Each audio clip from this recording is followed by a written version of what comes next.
వారాహి నవరాత్రులు. వీటినే మనం గుప్త నవరాత్రులు అని కూడా అంటాం. వారాహి నవరాత్రులు ఆషాఢ మాసంలో వస్తాయి.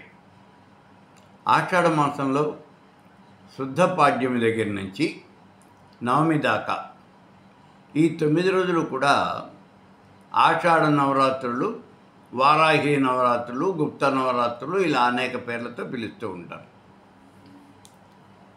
ఈ సంవత్సరం వచ్చేటప్పటికి జూన్ నెల 26వ తారీఖు, జూన్ నెల 26వ తారీఖు గురువారం అయింది.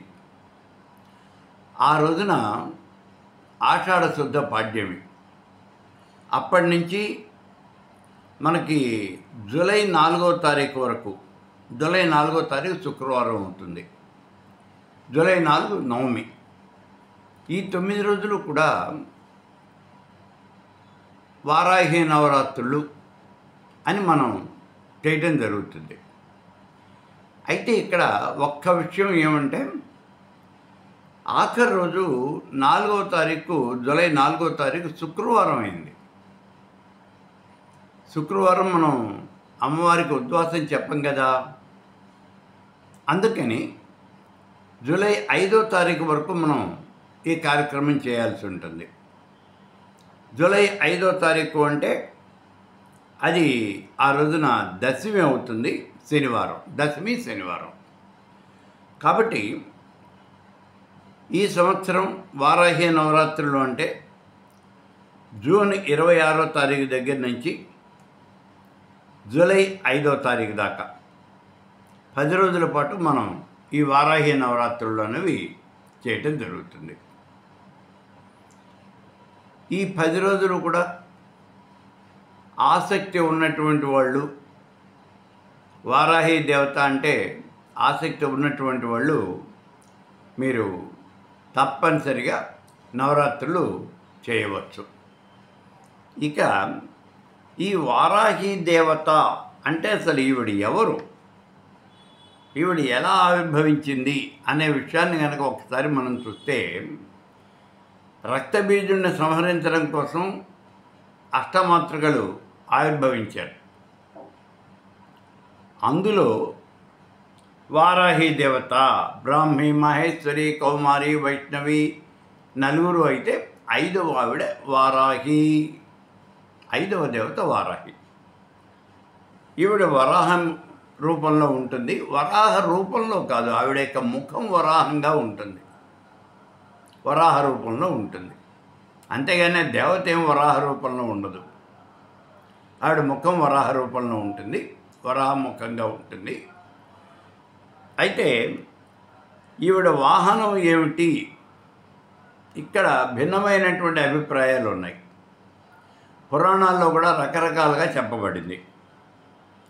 ఈవిడ శవం మీద కూర్చుని రక్తబీజుడిని సంహరిస్తుంది అని మనకి ఒకచోట చెప్పబడింది. అలాగే ఈవిడ యొక్క వాహనం దున్నపోతు అని ఇంకో చోట చెప్పబడింది, గేదె అని ఇంకో చోట చెప్పబడింది, గరుడ వాహనం అని ఇంకో చోట చెప్పబడింది. ఇలా రకరకాలుగా ఉన్నాయి ఆవిడ యొక్క వాహనాన్ని గురించి. ఇక ఇప్పుడు ఈ వారాహి దేవత, ఈవిడ్ని అసలు ఎందుకు గాను మనం అర్చించాలి అనే విషయాన్ని ఒక్కసారి చూడాలి. ఎందుకు అంటే, వారాహి దేవత భూ సంబంధమైనటువంటిది, వరాహం కదా. వరాహం భూమికి సంబంధించినటువంటిది. కాబట్టి భూ సంబంధమైనటువంటి తగాదాలు కానీ, లేదు పంటలు బాగా పండాలి అంటే కానీ ఈ వారాహి దేవతని మనం అర్చన చేయాల్సి ఉంటుంది. కోర్టు వ్యవహారాలకు కూడా అవి ఏమైనా సెటిల్ కావాలి అని కనుక మనం అనుకున్నట్లయితే ఈ వారాహి దేవతని మనం అర్చన చేయటం అనేది జరుగుతుంది. ఇది ఈ వారాహి దేవత. అయితే ఈ వారాహి ఎవరు అంటే, వారాహి దండనాయక అంటారు. మహాత్రిపుర సుందరి యుద్ధానికి బయలుదేరుతుంది. చూడండి, భండాసురుడితో యుద్ధానికి బయలుదేరుతుంది. ఆ సమయంలో అమ్మవారికి కుడి చేతి వైపునేమో మంత్రి అయినటువంటి శ్యామలాదేవి ఉంటుంది, ఎడం చేతి వైపునేమో వారాహి దేవత ఉంటుంది. ఈ వారాహి దేవతకి సంబంధించినటువంటి మంత్రాలు, అసలు ముందు ఈవిడ చేతుల్లో ఆయుధాలు ఏముంటాయి, ఎన్ని చేతులు ఉంటాయి, ఈ విషయం కూడా చూద్దాం. ఈవిడ కృష్ణవర్ణాత్ వారాహి మహిషస్థా మహోదరి. ఆవిడిక్కడ గేదెని కానీ దున్నపోతని కానీ, మహిషము అంటే గేదె కాబట్టి ఆ గేదె వాహనంగా ఉంటుంది. ఇదే చాలా ప్రతీతి.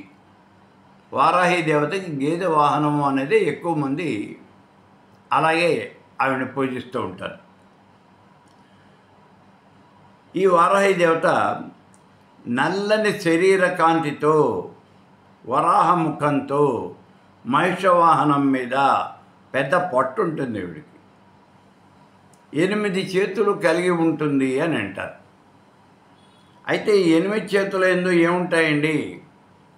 అభయ వరద ముద్రలు, ఒక చేత్తో వేటకత్తి, ఇంకో చేత్తోనేమో పాత్ర, నాగలి, అలాగే గద, శంఖము, అంకుశము.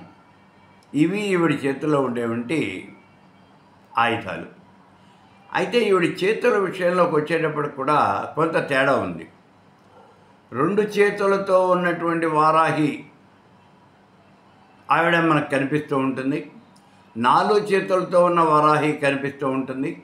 6 చేతులు, 8 చేతులు, ఇలా వారాహి దేవతకి ఎన్ని చేతులు ఉన్నాయంటే 2 దగ్గర నుంచి 8 చేతుల దాకా వాళ్ళ యొక్క సాధకులు వాళ్ళ యొక్క ఆ కోరికల్ని అనుసరించి ఈ చేతులు ఏర్పాటు చేసుకుంటూ ఉన్నారు.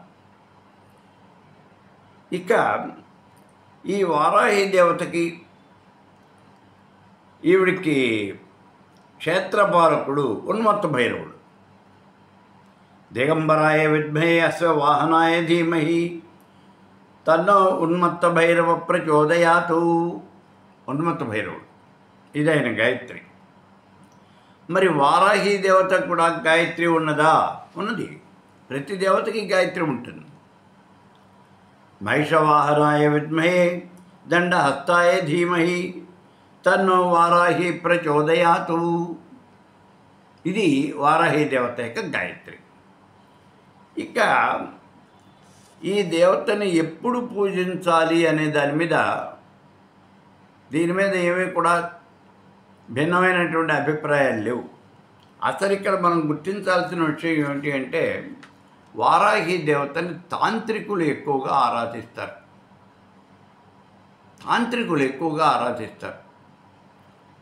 ఈ తాంత్రికులు చేసే పని ఏమిటి అంటే, ఎక్కువగా తమో గుణ ప్రధానమైనటువంటి దేవతల్ని ఆరాధిస్తూ ఉంటారు తాంత్రికులు. వారాహి తమో గుణ ప్రధానమైనటువంటి దేవత. అసలు ఆవిడ ఎందుకు ఆవిర్భవించింది అంటే, భండాసుర వధ, ఆ సమయంలో భండాసురుడితో యుద్ధం చేస్తున్నప్పుడు రక్తబీజుడిని చంపడానికి ఆవిడ ఆవిర్భవించింది. రక్తబీజుడు అంటే మీకు తెలుసు, ఆయన రక్తం కనుక నేల మీద పడితే, ఒక చుక్క పడితే ఆ రక్తపు బిందువు నుంచి మళ్ళీ ఇంకో రక్తబీజుడు పుడతాడు.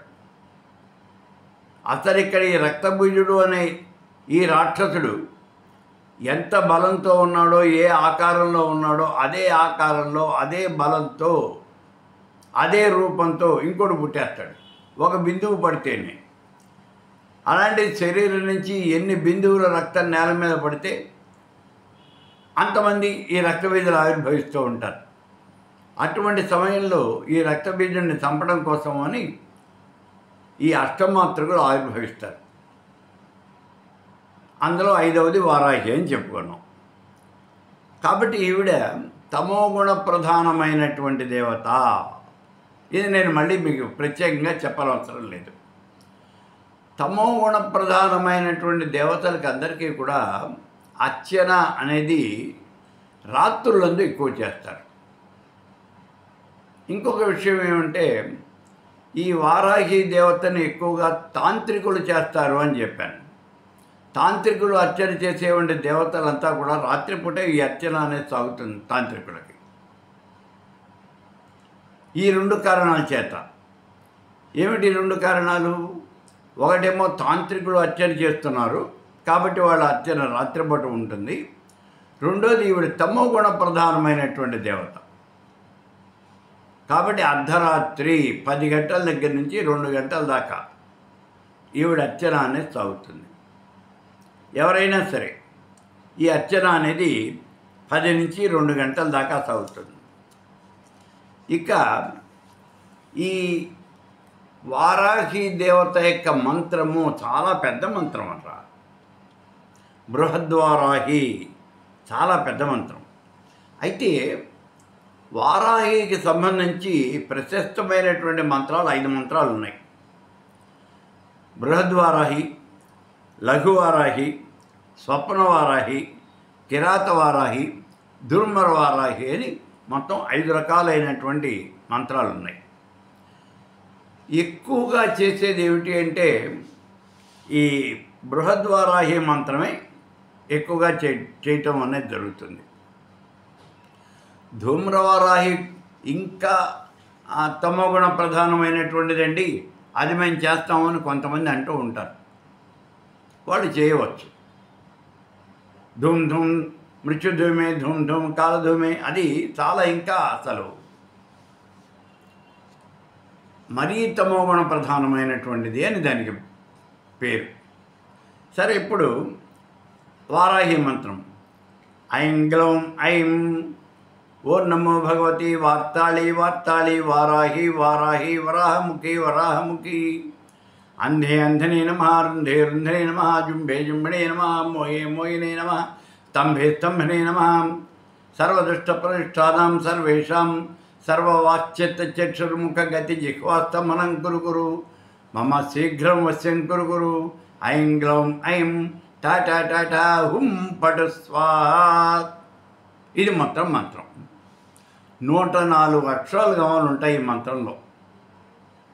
దగ్గరగా 104 అక్షరాలు, 100 పైగా ఉంటాయి అక్షరాలు.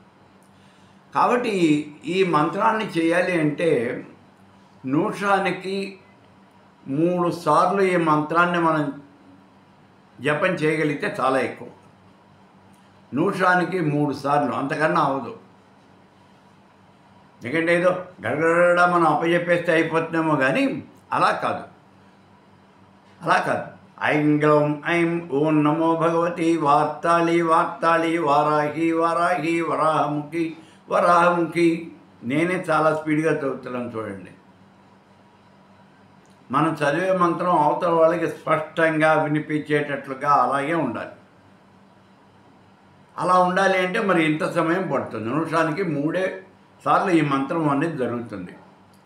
4వసారి జరగదు. అంటే మీకు ఒక గంట సేపు చేస్తే గంటకి 60 నిమిషాలు కాబట్టి 6 3 18, 180 సార్లు గంటకి ఈ మంత్రం జరుగుతుంది. 180 సార్లు. మరి గంటకి 180 సార్లు జరిగింది అంటే మీకు చూడండి, 1000 చేయాలి, మంత్రం 1000 చేయాలి అంటే కనీసం 5 గంటల సమయం పడుతుంది. మీరు అనుకోవచ్చు 4 గంటలకి అయిపోతుంది కదండి అని. మధ్యలో గాలి తీసుకోవాలి కదా, ఊపిరి తీసుకోవాలిగా, లేదా నోరు ఎండిపోతుంది, నోరు తడి చేసుకోవాలి. ఇవన్నీ కూడా లెక్క వేసుకుంటే మనకి 1000 అయ్యేటప్పటికి మహా అయితే గంటకి 180 చొప్పున 1000 కావాలి అంటే 5 గంటల సమయం పడుతుంది. 5 గంటలు పడుతుంది. కాబట్టి వారాహి మంత్రం, అందులో బృహద్వారాహి జపం చేయటం అనేది చాలా కష్టం. ఒక మానవుడు వల్ల కాదు ఇది. అందుకని వారాహి ఈ 10 రోజుల్లోనూ 1,00,000 వారాహి మంత్రం జపం చేస్తామండి అనేవాళ్ళు ఉన్నారు. ప్రత్యేకంగా ఈ నవరాత్రుల్లో, వారాహి నవరాత్రుల్లో మేము 1,00,000 సార్లు వారాహి మంత్రం జపం చేయాలండి. బాగానే ఉంది చేయటం. రోజుకి 2 ఆవృత్తులు చేసినప్పటికీ కూడా నీకు 2,000 అవుతాయి. 10 గంటల కన్నా నువ్వు కూర్చోలేవు కదా, 2,000 అవుతాయి. మరి 10 రోజులు చేసినా 10 రోజులు 20,000 అవుతున్నాయి, అంతకన్నా ఎక్కువ కావు. అందుకని ఈ మంత్రాలు, ఇటువంటి మంత్రాలు, ఈ పూజా విధానం ఎప్పుడూ కూడా దీన్ని సామూహికంగా చేస్తారు. సామూహికంగా చేస్తారు. మనకైతే పెద్ద కావు, ఒక 10,000 అయితే చాలా ఎక్కువ. 10 రోజుల్లో కలిపి 10,000 వారాహి మంత్రం చేసామంటే చాలా ఎక్కువ చేసినట్టు. మరైతే ఇప్పుడు సామూహికంగా చేయటం అంటే వారాహి మంత్రం చేసేటువంటి గ్రూపులు ఉన్నాయి కొన్ని. కొంతమంది ఇదే పనిగా పెట్టుకొని వారాహి ఉపాసన అనేది చేస్తున్నారు. వాళ్ళు ఒక 7-8 వస్తారు. మన కనుక 1,00,000 జపం కావాలి అన్నట్లయితే వాళ్ళు యథావిధిగా ఈ 1,00,000 జపము చేస్తారు. 1,00,000 జపము చేసి త్రిసంధ్యలందు అమ్మవారికి పూజ చేసి అర్ధరాత్రి పూటే మనం అనుకున్నట్టుగా ఈ పూజా విధానం అంతా కూడా నిర్వర్తించి హోమాలు అవి చేసి ఈ 10 రోజులు వాళ్ళు చేయటం అనేది జరుగుతుంది. మరి అలాంటప్పుడు మనకు వెంటనే అనుమానం వస్తుంది, మరి వీళ్ళు డబ్బులు ఎక్కువ తీసుకుంటారు కదండి, తీసుకోకుండా ఎట్లా జరుగుతుంది? తీసుకోకుండా ఎలా ఉంటారు అసలు? కనీసం 4-5 లక్షల రూపాయలు అవుతుంది. 1,00,000 జపం చేయించాలి, యథావిధిగా ఈ 10 రోజులు చేసుకోవాలి అంటే 4-5 లక్షల రూపాయలు కనీసం అవుతుంది. ఇంతకన్నా ఎక్కువే అవ్వచ్చు కూడా. ఇక ఈ వారాహి దేవతని అర్చన చేయటానికి మరి ఆవిడకి ఏమన్నా మంత్రశాస్త్రంలో ఆవిడకి ఏమన్నా ఒక యంత్రం ఉన్నదా? ఉంది. ఆ యంత్రాన్ని మనం కిరిచక్రము అని అంటాం. కిరిచక్రము. ఈ యంత్రాన్ని మొత్తం 5 ఆవరణలు ఉంటాయి. అమ్మవారు ఎక్కినటువంటి రథం అది శ్రీచక్రము అనే ఉంటుంది రథం. దానికి 9 ఆవరణలు ఉంటాయి. కుడి చేతి వైపున ఉన్నటువంటి రాజశ్యామల ఆవిడ అధిరోహించినటువంటి రథానికి 7 ఆవరణలు ఉంటాయి. ఎడమ చేతిలో ఉన్నటువంటి ఈ వారాహి దేవత ఈవిడ అధిరోహించినటువంటి రథానికి 5 చక్రాలు ఉంటాయి. దాన్ని కిరిచక్రము అని అంటారు. కిరిచక్రము అంటే కిరి అంటే పంది. ఇప్పుడు ఈ రథాన్ని పందులు లాగుతూ ఉంటాయి. అది గుర్రాలు కాదు లాగేది, గుర్రాలు గాడిదలు కాదు, పందులు లాగుతూ ఉంటాయి అని అంటారు. అది ఇక్కడ చెప్పినటువంటిది. మరి ఈ 9 ఆవరణలోనూ ఉండే దేవతలు, ఈ దేవతలందరినీ పేరు పేరున అర్చన చేయటం, అలాగే వారాహి అష్టోత్తరం, వారాహి శాస్త్రం ఇవన్నీ ఉన్నాయి. అష్టోత్తరం శాస్త్రం ఉన్నాయి కాబట్టి వారాహి అష్టోత్తరం చేయాలి, వారాహి శాస్త్రం చేయాలి. అలాగే ఈ వారాహికి వచ్చేటప్పుడు వారాహి కవచము అనేది ప్రత్యేకంగా ఉంది. వారాహి కవచం, వారాహి స్తోత్రం. ఈ వారాహి స్తోత్రాల్లో అనుగ్రహ నిగ్రహ స్తోత్రాలు అని చెప్పేసి ఇవి 2 ఉన్నాయి. అవి 2 కూడా చేస్తారు. అలాగే వారాహి వజ్రపంజరము అని ప్రత్యేకంగా ఉంది. తర్వాత కిరాత వారాహి స్తోత్రము అని ఇంకోటి ఉంది. ఇక ఈ వారాహి ఈవిడ్ని మనం అర్చన చేయటం ఎలా అర్చన చేస్తామండి అంటే శ్రీ సూక్త విధానంగా అమ్మవారిని అర్చన చేయడం జరుగుతుంది. ఆవిడ స్త్రీ దేవత కదా, స్త్రీ దేవతలకి అందరికీ కూడా శ్రీ సూక్త విధానంగా ఈ అర్చన అనేది చేయడం జరుగుతుంది. ఇప్పుడు ఈ శ్రీ సూక్త విధానంగా అర్చన చేసి తరువాత హోమం చేయటం అనే ప్రక్రియ కూడా ఉంది. హోమం చేయటము, వారాహి హోమం చేయటం అనేది ప్రక్రియ కూడా ఉంది. ఆ హోమం కూడా చేస్తారు. ఈ 9 రోజులు అన్ని కార్యక్రమాలు పూజా విధానం అంతా పూర్తి అయిపోయిన తర్వాత రాత్రిపూటే ఈ 10 గంటల నుంచి 2 గంటల దాకా పూజ చేస్తాము అని చెప్పుకున్నాం కదా, ఆ సమయంలోనే ఈ హోమం కూడా మనం చేయటం అనేది జరుగుతుంది. అయితే ఈ పూజా విధానం అంతా మనకి ఎక్కడ దొరుకుతుందని, హోమ ప్రకరణ అంతాక ఎక్కడ దొరుకుతుంది అని అంటే నేను రాసిన పుస్తకం ఉంది మీకు, వారాహి పూజా విధానము అని నేనే రాశాను పుస్తకం. అది రాజమండ్రిలో ఉన్నటువంటి గొల్లపూడి వీరాస్వామి అండ్ సన్స్ వాళ్ళు ప్రింట్ వేశారు. ఇదిగో చూడండి, ఇది వారాహి. ఆ వారాహి దేవత కూడా ఎలా ఉంటుందో చూడండి. ఇందులో ఈ దేవతకి 6 చేతులు వేశారు. ఇక్కడ 8 చేతులు లేవు, 6 చేతులతోనే వేశారు. అంటే వారాహి దేవతకి ఎన్ని చేతులు ఉంటాయి అంటే, ఇందాక చెప్పాను నేను, 2 చేతులు ఉంటాయని కొన్ని చోట్ల, 4 ఉంటాయని కొన్ని చోట్ల, 6 ఉంటాయని కొన్ని చోట్ల, 8 ఉంటాయని కొన్ని చోట్ల చెప్పడం జరిగింది. కాబట్టి ఈ వారాహి దేవతకి ఇక్కడ 6 చేతులు ఉన్నట్టుగా రాశారు. ఇదిగో వీళ్ళ అడ్రస్ కూడా చాలా జాగ్రత్తగా చూసుకోండి. Gollapudi Veeraswamy and Sons, Kotagummam centre, Rajahmundry. మీరు అడ్రస్ కూడా చాలా క్లియర్గా చూసుకోండి. ఇక్కడ ఈ పుస్తకం దొరుకుతుంది, మీరు ఆ పుస్తకాలు తెప్పించుకోవచ్చు.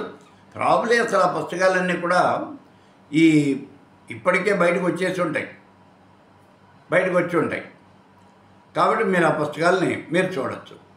అయితే ఈ వారాహి దేవతని పూజించే సమయంలో వారాహి మహావిద్య అని కూడా రాయటం జరిగింది.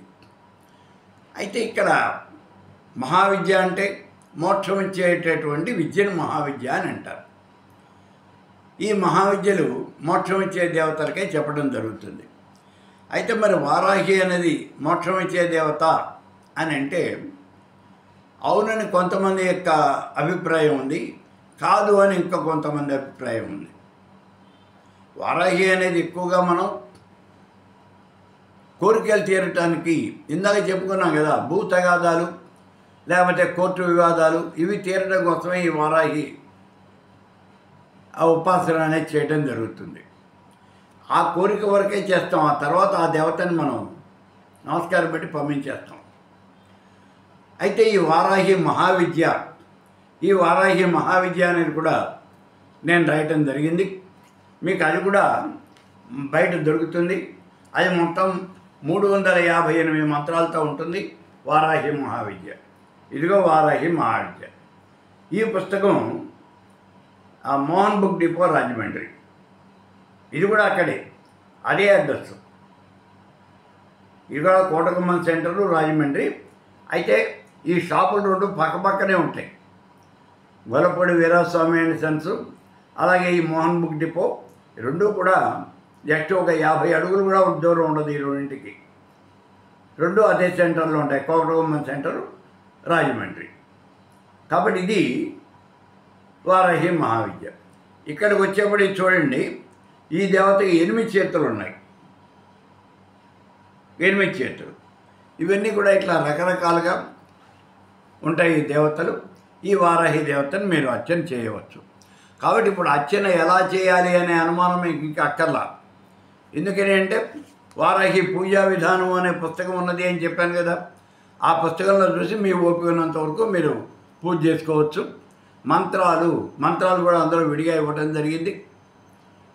నేను ఇందాక చెప్పినటువంటి 5 రకాల మంత్రాలు కూడా అందులో ఇచ్చాం.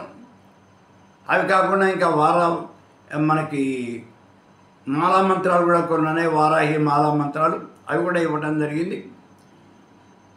మీకు ఏం కావాలంటే అవి, అష్టోత్తరము, సహస్రము, మీరు ఏది చేయగలిగితే అది తీసుకుని మీరు ఆ వారాహిని ఈ 10 రోజులు కూడా అర్చన చేసి,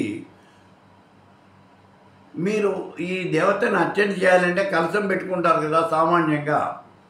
మీరు కలశం పెట్టేటప్పుడు 26వ తారీఖు ఆషాఢ శుద్ధ పాడ్యమి మీరు కలశం పెట్టుకోండి. శనివారం నాడు మళ్ళీ 5వ తారీఖు, జూలై 5వ తారీఖు మాత్రమే మీరు ఆ కలశాన్ని ఉద్వాసన చెప్పండి. 4వ తారీఖు ఉద్వాసన చెప్పక్కర్లా. ఒకవేళ మేము కలశం పెట్టకుండా అమ్మవారిని అర్చన చేస్తాము అంటే చేయండి, ఇబ్బంది ఏం లేదు, ఏ రకమైన ఇబ్బంది లేదు. మీరు దేవతగా అర్చన చేశారా లేదా అనేది ఒక్కటే ఇక్కడ మనం చూసేది. ఈ రకంగా ఆ వారాహి దేవతని మీరు అర్చన చేసి మీకు కావలసినటువంటి ఫలితాన్ని పొందుతారు అని నేను ఆశిస్తాను.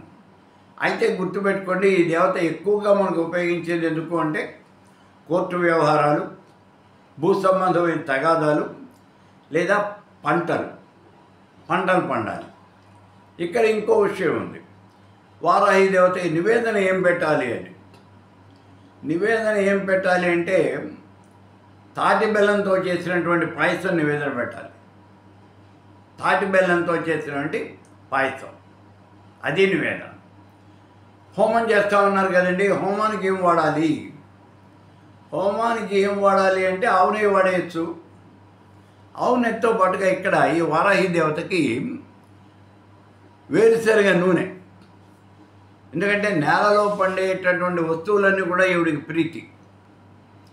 వేరుశనగ అనేది నేలలో పండేది, భూమి లోపల పండే విత్తనం అది. అందుకని ఆ వేరుశనగ నూనె దాంతో హోమం చేయొచ్చు, ఆవు నెయ్యితో హోమం చేయొచ్చు. ఇవే కాకుండా ఆహుతులుగా నేలలో పండేటువంటి దుంపలు, ఇవి తుంగముస్తెలు, ఆ తర్వాత బీట్రూటు, క్యారెట్, కంద, పెండలం, బంగాళదుంప నేలలో దొరికేవి. చెట్టు పైన కాకుండా నేలలో పండే ఉండే పంటలు ఏవైనా సరే అవి చాలా ప్రీతికరం. నివేదనకి మొత్తం తాటి బెల్లంతో చేసినటువంటి పాయసము అలాగనే చేసినట్లయితే మీకు వారాహి దేవత చాలా తృప్తి చెందుతుంది.